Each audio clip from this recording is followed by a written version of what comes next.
علماء کے اوپر چھوڑنا چاہیے اور ان سے رہنمائی لینی چاہیے. باضابطہ اتنی ضخیم کتابیں ہیں اصولیات پر کہ کفر کے حوالے سے کس طرح کا فتویٰ اور کس طرح کا قاعدہ استعمال ہوگا یہ علماء جانتے ہیں. ہمارا کام یہ ہے احتیاط کریں گے انشاءاللہ، ہم احتیاط کریں گے. اور دوسری احتیاط یہ ہے کہ روزانہ تجدید ایمان کیجیے. رات کو سوتے ہوئے جیسے ہم نے اپنا معمول بنایا ہوا ہے کہ ہم روزانہ تجدید ایمان کر رہے ہیں، ایسے ہی ہمارا یعنی آپ کا کام اور ہم سب کا کام یہ ہونا چاہیے کہ رات میں سوتے ہوئے تجدید ایمان. بلکہ بزرگوں نے تو لکھا ہے کہ رات میں جب بندہ سونے جائے تو اس سے پہلے 2 رکعت صلاۃ التوبہ پڑھ لے، جس میں عرض کرے اللہ میں اپنے تمام گناہوں سے معافی مانگتا ہوں، اور اس کے بعد صلاۃ التوبہ پڑھ کر کے سوئے. بلکہ اگر کوئی صلاۃ التوبہ الگ سے نہیں پڑھ سکتا تو عشاء کی رکعتوں میں جو آخری 2 نفل ہیں، یعنی 15 رکعتیں پڑھنے کے بعد جو 2 نفل بنتے ہیں، ان 2 نفل کی جگہ پر یہ نیت کر لیں کہ صلاۃ التوبہ ہے. اچھا ایک نفل میں آپ بہت ساری نیتیں بھی کر سکتے ہیں. جیسے ہمیں بعض لوگ ہم سے پوچھتے ہیں نا کہ عمرہ میں نے اپنا تو کر لیا، والد صاحب کے نام کا کیسے کریں، دادا کے نام کا کیسا کریں؟ تو اس میں کوئی ایسا نہیں ہے کہ آپ عمرے کو الگ سے کوئی وظیفہ پڑھ یا دعا پڑھ کے کہیں گے دادا کے نام کا ہے، بلکہ عمرہ دراصل ایک نیکی ہے، اور اس نیکی کا ثواب کسی کو بھی دیا جا سکتا ہے. پہلا عمرہ کر کے بھی کہیں میرے اجداد میں جتنے اہل ایمان ہیں سب کو احسان کر رہا ہوں، یہ بھی درست ہے. تو یہاں پر بھی یہ عمل ہے کہ نفل نماز، نفلی روزہ، نفلی عبادات جس کو چاہیں اس کی طرف سے کر سکتے ہیں، اس میں جتنی چاہیں نیتیں کر سکتے ہیں. صلاۃ التوبہ بھی ہے، صلاۃ الحاجات بھی ہے، صلاۃ اللیل بھی ہے، اور بھی جو آپ نیتیں کر سکتے ہیں. تو نفلی کام میں بہت ساری نیت، ہاں فرض میں ایک ہی نیت ہوگی کہ جو فرض کی ادائیگی ہے، پھر اس کا ثواب کسی کو ایسال ثواب کیا جا سکتا ہے. تو رات میں سونے سے پہلے 2 رکعت پڑھ لیں، یا عشاء کی آخری کے جو 2 نفل ہیں اس میں یہ نیت کر لیں کہ اللہ میرا یہ عمل توبہ کی نیت سے ہے، میری توبہ قبول فرما. اور صلاۃ توبہ پڑھنے کے بعد اللہ سے یہی 2 جملے جو مختصر سے ہیں کہ یا اللہ اگر مجھ سے کوئی کفر ہو گیا ہو تو میں توبہ کرتا ہوں، اور پھر کلمہ پڑھ لیجئے. انشاءاللہ رحمان یہ فکر اس بات کا ثبوت ہوگی کہ اللہ ہم سب کا ایمان سلامت رکھے گا انشاءاللہ. اللہ تعالیٰ اپنے حبیب کے صدقے ہم سب کا ایمان سلامت رکھے، میرے آقا کے سارے غلاموں کا ایمان سلامت رکھے. یا اللہ تیرا احسان ہے، تو نے ہمیں اہل ایمان بنایا ہے. اے اللہ دم اخیر ہم سب کی زبانوں پر کلمہ پاک جاری فرما، اور ہم سب کو اپنے محبوب کے غلامی میں جیسے تو نے بن مانگے اس شان کے ساتھ اعزاز کے ساتھ رکھا ہے، میدان محشر میں بھی ہمارا حشر حضور کے غلاموں کے ساتھ فرما. آمین بجاہ النبی الامین وما علیہ الا البلاغ المبین.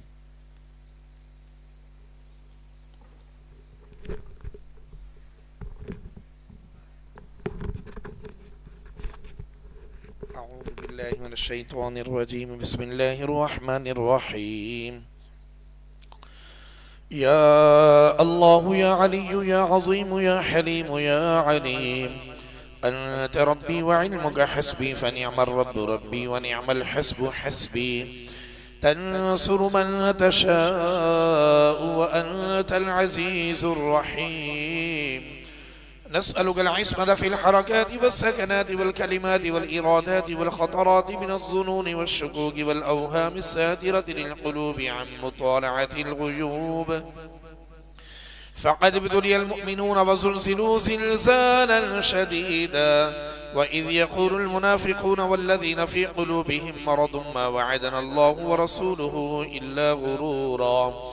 فثبتنا وانصرنا وسخر لنا هذا البحر كما سخرت البحر لموسى عليه السلام، وسخرت النار لإبراهيم عليه السلام، وسخرت الجبال والحديد لداود عليه السلام، وسخرت الريح والشياطين والجن لسليمان عليه السلام. وسخر لنا كل بحر هو لك في الأرض والسماء والملك والملكوت، وبحر الدنيا وبحر الآخرة. وسخر لنا كل شيء يا من بيده ملكوت كل شيء.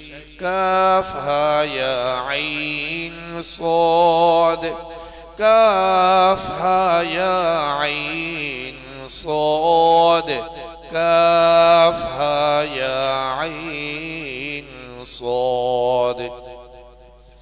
انصرنا فإنك خير الناصرين، وافتح لنا فإنك خير الفاتحين، واغفر لنا فإنك خير الغافرين، وارحمنا فإنك خير الراحمين، وارزقنا فإنك خير الرازقين، واحفظنا فإنك خير الحافظين، واهدنا ونجنا من القوم الظالمين.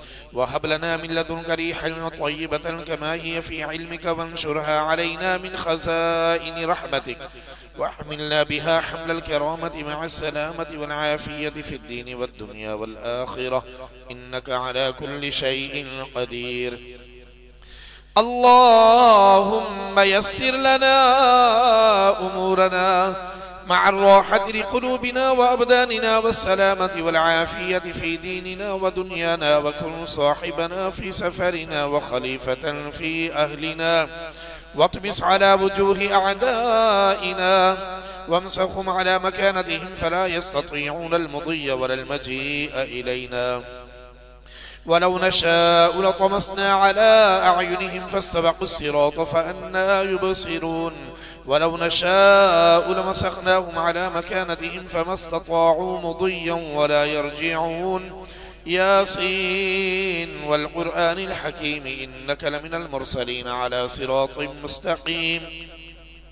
تنزيل العزيز الرحيم لتنذر قوما ما أنذر آباؤهم فهم غافلون. لقد حق القول على أكثرهم فهم لا يؤمنون. إنا جعلنا في أعناقهم أغلالا فهي إلى الأذقان فهم مقمحون. وجعلنا من بين أيديهم سدا ومن خلفهم سدا فأغشيناهم فهم لا يبصرون.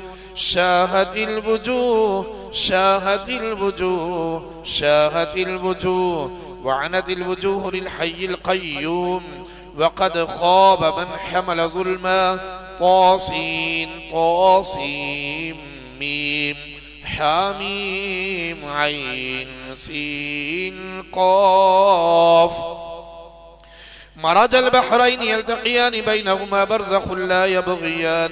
حاميم حاميم حاميم حاميم حاميم حاميم حاميم. حم الأمر وجاء النصر فعلينا لا ينصرون. حاميم تنزيل الكتاب من الله العزيز العليم غافر الذنب وقابل التوب شديد العقاب ذي الطول لا إله إلا هو إليه المصير.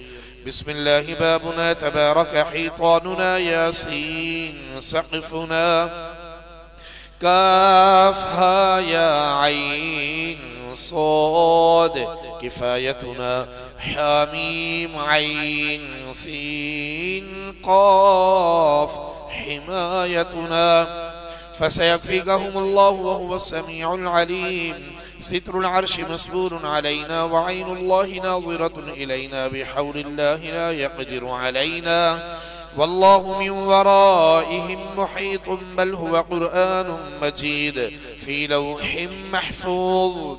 فالله خير حافظا وهو أرحم الراحمين. إن وليي الله الذي نزل الكتاب وهو يتولى الصالحين. حسبي الله لا إله إلا هو عليه توكلت وهو رب العرش العظيم. بسم الله الذي لا يضر مع اسمه شيء في الأرض ولا في السماء وهو السميع العليم. ولا حول ولا قوة إلا بالله العلي العظيم. وصلى الله تعالى على خير خلقه سيدنا وحبيبنا ومولانا محمد وعلى آله وأصحابه أجمعين برحمتك يا أرحم الراحمين. مصطفى جاني رحمت بلاكو سلام. شمع بزمی ہدایت بلاکو سلام. جس سوہانی گھڑی چمکا طیبہ کا چاند اس دل افروز ساعت بلاکو سلام. غوث اعظم امام التقى والنقى جلوہ شان قدرت بلاکو سلام. مجھ سے خدمت کے قدسی کہیں رضا مصطفیٰ جانی رحمت پیلا کو سلام شمع بز میں ہدایت پیلا کو سلام وصلى الله تعالى على خير خلقه سيدنا وحبيبنا ومولانا محمد وعلى آله وأصحابه أجمعين برحمتك يا أرحم الراحمين.